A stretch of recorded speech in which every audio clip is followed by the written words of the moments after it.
There's always tension between Mike and Arnold. There was tension between those two, always. Because Mike would say, you don't need to train 6 days a week, twice a day like Arnold does. You only need to train 2 or 3 times a week. So Arnold's methodology was being challenged in print in the magazines. Arnold didn't like that. Arnold doesn't like to lose. Arnold doesn't like being criticized. Nobody does, okay? But I remember that, it was my second Olympia, and I'm backstage, and I'm like, I'm in my second Olympia, and these two guys are going to fight each other. I'm like, oh my God, I can't handle this. I'm like, get away from me. And I was like, dismissing. I'm like, I'm going to go over here and warm up, okay? Because these two of the greatest bodybuilders of all time are getting ready to fight each other, and people are holding them back, you know? Oh my God, this is too much for me. But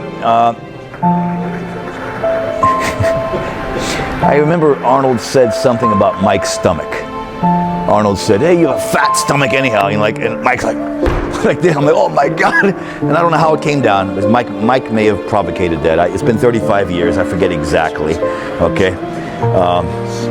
But, you know, in years later, they made up. They did make up. Okay. But Mike was the next Mr. Olympia. Mike was the golden child. Mike was senior editor in fitness of Muscle and Fitness magazine. He was an intellectual guy, the intellectual bodybuilder, a very smart bodybuilder. I'm like, wow, how great is this?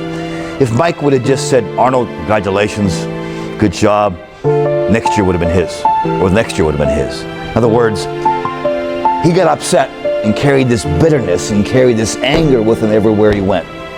So Mike, as good as he is and as generous as he was to me and helpful and as a friend he was to me, carried the hatred of losing the 80 Mr. Olympia on his back. And I think that's one of the reasons it caused him to die.